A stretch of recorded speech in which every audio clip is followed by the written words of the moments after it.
तो प्रिय छात्रों समझ गए होंगे जैसे संज्ञावाचक विशेषण किसे कहते हैं, अर्थात जब कर्ता की संख्याओं के द्वारा विशेषता बताया जाए तो वह संख्यावाचक विशेषण कहते हैं। अब संख्यावाचक विशेषण दो प्रकार के होते हैं, निश्चित संख्यावाचक विशेषण और अनिश्चित संख्यावाचक विशेषण। निश्चित वाले पढ़ लेते हैं। निश्चितवाचक विशेषण अर्थात जिनसे निश्चित संख्या का बोध हो उन्हें निश्चित संख्यावाचक विशेषण कहते हैं। जैसे एक बालक की संख्या निश्चित ज्ञात होगी, कितने, एक, दो छात्रों, एका बालिका, द्वे बालिके, त्रिय बालका, तिस्त्र बालिका, चत्वार या चतस्त्र या चत्वारि। चत्वार होगा पुल्लिंग के लिए, चतस्त्र का प्रयोग होगा स्त्रीलिंग के लिए, चत्वारि होगा नपुंसकलिंग के लिए। षट् बालका, वो पंच बालका, षट् बालका, शतम छात्रः, सहस्त्रम जना, लक्षम आदि। ऐसे अब ये प्रथम स्थान के भी बोध बता दे, जैसे प्रथम स्थान पर बैठा हुआ है, वह बालिका प्रथम स्थान पर आई है, प्रथम पुस्तक, द्वितीय आदि। अब अनिश्चित के बारे में पढ़ लेते हैं। अनिश्चित संख्यावाचक विशेषण, अब जिनसे बेटा प्रिय छात्रों निश्चित संख्या ज्ञात न हो, जिनसे निश्चित संख्या का बोध न हो उन्हें अनिश्चित विशेषण कहते हैं। यथा जैसे अल्प में पता नहीं चल रहा कितने कम है। अल्प का मतलब होता है कम, अल्पा कम, ये दोनों ही पुल्लिंग स्त्रीलिंग है। अल्पम यानी अल्पम, इन तीनों का अर्थ एक ही होता है कम। जैसे मैं कहूँ कुछ कम कार्य करना, अल्प कार्यम करोमि, अहम अल्प कार्यम करोमि, मैं कम कार्य करता हूँ। अब कम में पता नहीं चल रहा कितना कम है, पर कम है, बस भाव प्रकट हो रहा है।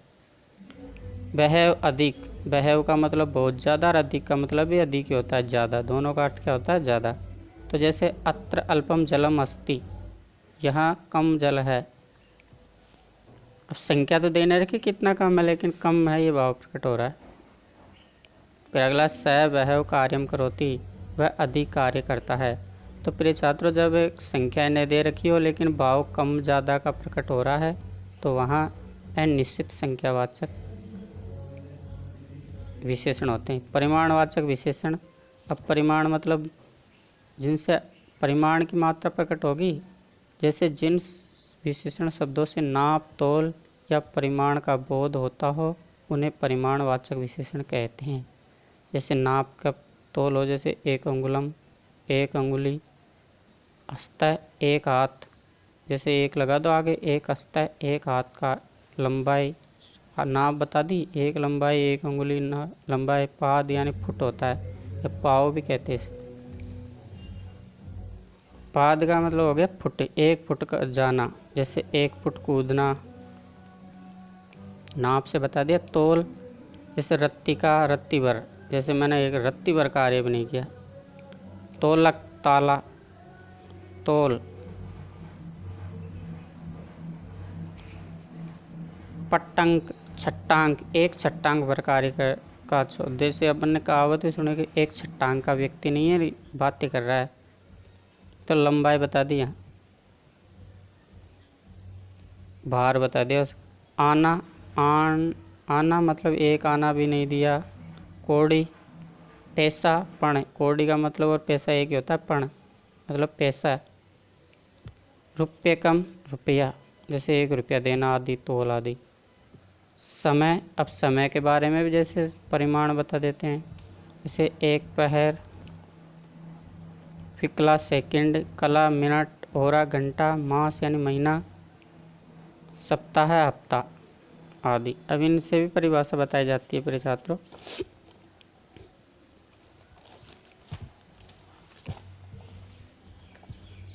इन शब्दों को याद रख लेना आप। तो जैसे वो क्वेश्चन देगा तो कहेगा, जैसे उसने कह दिया एक अहम एक पंच दिनानी अत्तर निवस्ती, तो आपसे पूछेगा विशेषण कौन सा है, तो 5 दिन हो गए, वहाँ संख्या बता दी। जैसे वो कहेगा स एक मासम अत्र वस्ती, तो मास बता दे महीना, तो अपन वो विशेषण ही तो पहचानना होता है। तो मास, उसको सप्ताह मासम दिन हमको देख कर जान जाएंगे, दिन वाले विशेषण वर्ड है। फिर समुदाय बोधक विशेषण, अब जिनसे समूह का बोध होता है उन्हें सामुदायिक विशेषण कहते हैं। जिन विशेषणों से 2 या 2 से अधिक व्यक्तियों या वस्तुओं के समूह का बोध होता हो उन्हें समुदायक बोधक विशेषण कहते हैं। समूह का बोध कराने वाले कुछ अवयव होते हैं, जैसे च मतलब और, जैसे अपन कहेंगे छात्र और छात्राएं, तथा ये भी समूह का बोध कराने में काम आता है। अपी का बोध कराने में काम आता है, जैसे हम एवं वयम, जैसे छात्रों के साथ गुरु भी जाते हैं, तो ये होते हैं। संख्या भी समूह का बोध कराने का काम करती है। उदाहरण जैसे छात्र छात्रा च, छात्र और छात्राएं, राम च श्याम, राम और श्याम, तो दोनों के समूह का बोध करा दिया। यहाँ बालका तथा गुरु ब्रह्मणाय गच्छति, बालक और गुरु ब्राह्मण के लिए जाते हैं। किम द्वयापि कन्या गच्छत, क्या दो कन्याएं जा रही है, तो ये भी एक समूह हो गया, दो कन्याओं का समूह जाने के लिए। फिर अगला गुणवाचक विशेषण। जिन विशेषण शब्दों से किसी व्यक्ति या, इस चिन्ह को ध्यान से देखना, इस चिन्ह का अर्थ होता है या के भाव का अर्थ प्रकट करते हैं, कि जिन विशेषण शब्दों से किसी व्यक्ति या वस्तुओं के गुण, जैसे सु कु श्रेष्ठ हीन का भाव, गुण का भाव प्रकट हो, उन्हें गुणवाचक विशेषण कहते हैं। जिसका भाव प्रकट हो, गुण का भाव प्रकट हो, उन्हें गुणवाचक विशेषण कहते हैं। अरे भाई, जब गुण बताए, गुणवाचक मतलब जब किसी व्यक्ति के गुण बताए, बुरा है, अच्छा है, छोटा है, बड़ा है, काला है, गोरा है, या अच्छा है, श्रेष्ठ है, कैसा है, तो उनके जब गुण बतलाए जाए तो वहाँ गुणवाचक विशेषण होते हैं। गुण बतलाने वालों को याद रख लेना तुम, तो पॉइंट कौन कौन से गुण बतलाने हो। जैसे प्रिय यानी प्रिय, सु और सुंदर दोनों का अर्थ एक ही होता है, सुंदर। कोमल और मृदु का अर्थ भी एक ही होता है, कोमल। कु यानी बुरा, श्रेष्ठ यानी उत्तम, अच्छा। शोभन यानी भी अच्छा होता है, धीर यानी धैर्यशाली, लघु यानी छोटा, चतुर यानी चतुर व्यक्ति, निम्न यानी निम्न, कमजोर, उच्च यानी ऊंचा या श्रेष्ठ भी होता है इसका अर्थ। जैसे इन पर वाक्य बनाए, तत् पुस्तकम प्रियस्ति, वह पुस्तक प्रिय है। इदम पुष्पम अति सुंदरम अस्ति, यह पुष्प बहुत सुंदर है, तो यहाँ सुंदर इसकी क्या होगी, विशेषता। प्रिय क्या होगी यहाँ, विशेषता। रावण एक कुनर पर आश्रित, रावण एक बुरा राजा था, तो यहाँ कु क्या होगी इसकी विशेषता। परिश्रम श्रेष्ठ भवति, परिश्रम श्रेष्ठ होता है, तो श्रेष्ठ यहाँ क्या होगी प्रिय छात्रों, इसकी विशेषता हो गई, विशेषण हो गया। राधा चतुरास्ति, तो चतुर यहाँ क्या हो गया, विशेषता हो गई। स बालक लघु अस्ति, वह बालक छोटा है, तो यहाँ इसकी विशेषता होगी बालक की। तुम शोभनम करोसी, तुम शोभन अच्छा करते हो, तो यहाँ शोभन इसकी क्या हो गई, विशेषता हो गई। तो ऐसे इसके विशेषताएं बताई जा रही है। फिर अगला कौन सा देखिए,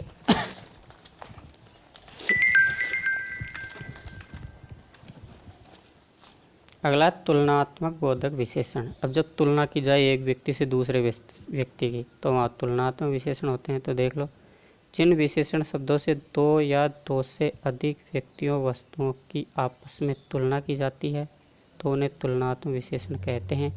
जैसे श्रेष्ठतर, पुल्लिंग के लिए याद रखना, पुल्लिंग, स्त्रीलिंग और नपुंसकलिंग में तीनों तरीके से बता सकता है वो, तो वो तो देगा पहले से। श्रेष्ठ, श्रेष्ठ, श्रेष्ठतर, श्रेष्ठतरा, श्रेष्ठतरम, श्रेष्ठतम, श्रेष्ठतमा, श्रेष्ठतमम, उच्चतर, उच्चतरा, उच्चतरम, निम्नतर, निम्नतरा, निम्नतरम। आ की मात्रा जोड़ते स्त्रीलिंग बन जाएगा और मैं अंत में लगाते नपुंसकलिंग बन जाएगा। अब याद रखना प्रिय छात्रों, जैसे श्रेष्ठतम का जो प्रयोग होगा ना तम प्रत्यय लगाकर, तो वो केवल दो से अधिक व्यक्तियों में होगा। मान लो दो से अधिक व्यक्तियों की विशेषता बताएगी तो तमम प्रत्यय लगाते हैं, और यदि दो व्यक्तियों की विशेषता बताए एक दूसरे की, दो में से एक दूसरे विशेषता बताए, तो तर प्रत्यय का प्रयोग होगा, तर लगाते हैं अंत में। जैसे सा बालिका सीता युवस्ति, वह बालिका सीता के समान है, तो यु का प्रयोग भी तुलना करने में प्रयोग होता है। रमा कृष्णात् सुंदरता त्रास्ति, रमा कृष्ण से सुंदर है, तो दो में से एक की विशेषता बता दी रमा और कृष्ण की, तो जहाँ दो में से एक की विशेषता बताए वहाँ तर प्रत्यय का प्रयोग होता है, तरफ का। युधिष्ठिर भीमात् श्रेष्ठतर आसीत्, युधिष्ठिर भीम से श्रेष्ठ था। वानरेषु हनुमान श्रेष्ठतम आसीत्, अब यहाँ वानरों यानी वानरों बहुतों में से एक की विशेषता बताए अनुमान की। तो जब बहुतों में से एक की विशेषता बताए तो तम हम प्रत्यय का प्रयोग करते हैं, अंत में तम लगाते हैं। तो वानरों में हनुमान श्रेष्ठ था। छात्रेषु राघव उच्चतम अस्ति, छात्रों में राघव उच्चतम है। तो प्रिय छात्र, उच्चतम, श्रेष्ठतम, श्रेष्ठतर, सुंदरता, एवं ये आदि क्या कर रहे हैं, विशेषण का कार्य कर रहे हैं। फिर सर्वनाम विशेषण। अब जब सर्वनामों के द्वारा किसी की विशेषता बताई जाए तो वह सर्वनाम विशेषण होते हैं। वे सर्वनाम शब्द जो संज्ञा शब्दों की विशेषता बतलाने का कार्य करते हैं उन्हें सर्वनाम विशेषण कहते हैं। जैसे अयम, स, इदम, इयम, एतदिया, एतदिये, ये क्या करते हैं प्रिय छात्रों, ये विशेषता बताने काम करते हैं। जैसे अस्माकम, इयम, वाक्य देख लो। जैसे पहला वाक्य, इयम बालक अस्ति, यह बालक है। तो बालक की विशेषता क्या होगी, यह है। इयम बालिका अस्ति, यह बालिका है। तो बालिका की विशेषता क्या होगी, इयम। इदम फलम अस्ति, यह फल है।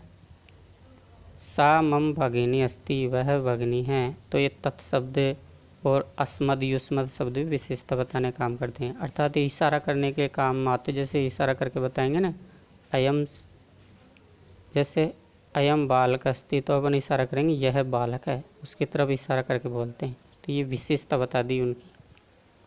जैसे सा मम भगिनी अस्ति, वह मेरी बहन है। स मम मित्रम अस्ति, वह मेरा मित्र। एतदिया फलम आनयतु, ये फल लाओ। एतदिय जलम ददातु, एतदिया ने इसके लिए,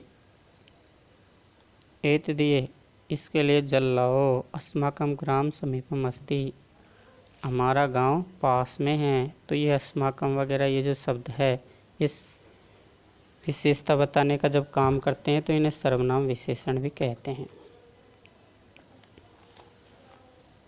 अगला है 8वां, विभाग बोधक विशेषण। जब विभाग कर दिया जाता है, जब किसी संज्ञा शब्दों की हर एक, सब, कुछ आदि शब्दों द्वारा विशेषता बताई जाए तो वहाँ विभाग बोधक विशेषण होते हैं। जैसे अपन कहते हैं प्रत्येकम, हर एक व्यक्ति। सर्वे, सर्वा, सर्वे पुल्लिंग का बहुवचन है, सर्वा स्त्रीलिंग का बहुवचन है। किंचित, कुछ, सकल यानी संपूर्ण आदि। जैसे अत्र प्रत्येकम छात्र चतुर अस्ति, यहाँ प्रत्येक छात्र चतुर है। तो यहाँ दो विशेषण वर्ड हो गए, प्रत्येक और चतुर। प्रत्येक भी क्या बता रहा है, विशेषता बता रहा है छात्रों की। छात्र कैसे, प्रत्येक छात्र। सर्वे बालका क्रीड़ाय गच्छति, सभी बालक क्रीड़ा के लिए जाते। कौन जाते क्रीड़ा के लिए, सभी। तो सभी क्या हो गए, यहाँ विशेषता हो गई। सर्वा बालिका नीरम आनयन्तु, सभी बालिकाएं जल लाओ। तो क्या लाओ, जल लाओ। कौन लाओ, सभी। तो यह सभी क्या हो गए, इनकी विशेषता हो गई। तुम किंचित कार्यम करो, तुम कुछ कार्य करो। तो कुछ क्या हो गया, यहाँ इनकी विशेषता हो गई। कार्य कैसा, कुछ। परिश्रमेण सकल मनोरथ पूर्ण भवति, परिश्रमों से ही सकल यानी संपूर्ण मनोरथ पूर्ण होता है। तो संपूर्ण क्या हो गया, यहाँ विशेषता होगी।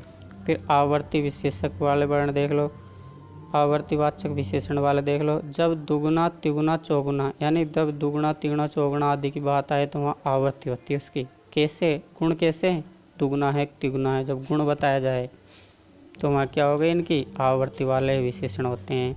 जैसे जब दुगुना तिगुना चौगुना आदि शब्दों द्वारा विशेषता बताई जाए तो वहाँ आवर्तीवाचक विशेषण होते हैं। जैसे द्विगुना, द्विगुणा यानी दुगुना, तिगुणा यानी तिगुना, चतुर्गुणा यानी चतुर्गुणा आदि। जैसे रवि व्यापार है, रवि व्यापार में दुगुना धन प्राप्त करता है, रवि व्यापार में दुगुना धन प्राप्त करता है।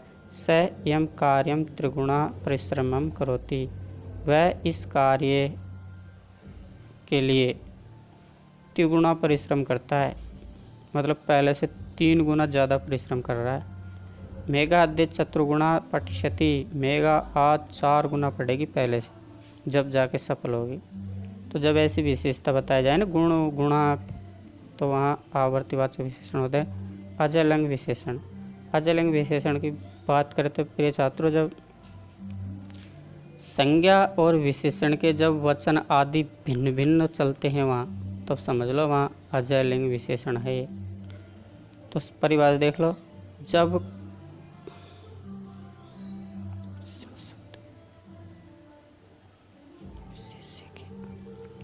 जब कोई, क्या होगा प्रिय छात्रों, ये जब कोई विशेषण शब्द विशेष्य के लिंग वचन आदि का अनुसरण नहीं करते हैं, अर्थात विशेष्य शब्दों के अनुसार उनके जब वचन काल आदि नहीं होते हैं, तो वहाँ अजय लिंग विशेषण हो जाते हैं। जैसे आप पवित्र परम पृथ्व्याम, आप यानी होता है जल प्रिय छात्रों, कि जब ये देखो पवित्र परम पृथ्व्याम, सब में पृथ्वी में मैं आ रहा है, लेकिन आप में मैं नहीं आया। मैं आना चाहिए था यहाँ, आप में होना चाहिए था, लेकिन आप में नहीं हुआ, तो ये क्या हो गया, यहाँ अजय लिंग वाला विशेषण हो गया। आप पवित्र मतलब पृथ्वी पर पवित्र जल है। कुरु स्थान पृथ्व्याम पवित्रम परम भवति, कुरु का स्थान पृथ्वी पर पवित्र और परम होता है, परम यानी श्रेष्ठ होता है। तो यहाँ भी गुरु तो वो आ गया, इसका वचन आदि अलग चला गया, और पृथ्वी का और इनका द्वितीय वचन रह गया, द्विवचन, इसलिए इनका क्या हो गया द्विविभक्ति और द्वितीय विभक्ति रह गई, और इसकी षष्ठी चलेगी, इसलिए क्या होता है इनका अलग अलग विशेषण हो जाते हैं, वचन अलग हो जाते हैं, इसलिए इन्हें कहते हैं अजयलिंग विशेषण। अब कुछ प्रिय छात्रों, कुछ जैसे अपन इनके क्वेश्चनों पर चर्चा करते हैं कि आप क्वेश्चन पेपर में क्वेश्चन कैसे पूछता है कि अधोलिखित वाक्य नाम विशेषण पदम चित्वा लिखतु, नीचे लिखे वाक्यों का विशेषण पद और विशेष्य पद छाट कर लिखो। महाभारत महान ग्रंथ अस्ति, तो इस वाक्य में विशेषता कौन बता रहा है, महान, कौन है विशेषण वर्ड, महान। श्री राम श्रेष्ठतम नरपासित, तो इस वाक्य में विशेषण का कार्य कौन कर रहा है, श्रेष्ठतमम। जैसे पिपलिका लघुकाय जीव अस्ति, तो पिपलिका की विशेषता कौन बता रहा है, लघुकाय वर्ड, तो ये विशेषण हो गया, तो वो विशेषण कह रहा है, तो अपन लिख देंगे लघुकाय, या श्रेष्ठतम लिख देंगे, या महान लिख देंगे। अब पिपलिका लघुकाय विशेष जीव अस्ति, तो यहाँ विशेष्य और विशेषण दोनों को छाटो। विशेष्य कौन सा है, मतलब कर्ता कौन है, और विशेषण यानी उसकी विशेषता क्या है, दोनों वर्डों को लिखना था। तो पिपलिका यहाँ विशेष्य हो गया, लघुकाय यहाँ विशेषण हो गया। तत्र एक राजा नैवेश्यत, तत्र एक राजा नैवेश्यत, वहाँ एक राजा रहता है, तो यहाँ राजा की विशेषता क्या है, एक है। संख्या बता दी राजा की, संख्यावाचक विशेषता विशेषण, तो एक है, यहाँ क्या हो गई, इसकी विशेषता हो गई। तो ऐसे क्वेश्चन पूछता है, आप बढ़िया तरीके से क्रम से उनको देख लें। जैसे संख्यावाचक विशेषण कौन कौन से, संख्या यहाँ आएगी, गुणवाचक विशेषण कौन थे, उनकी बुराई को सु आदि, ऐसे इस प्रकार इनको अच्छी तरह देख लेना, होमवर्क करना इनका पुनः जब रिवीजन होगा व्याकरण का, तो पुनः और समझा दिया जाएगा अच्छी तरह। धन्यवाद।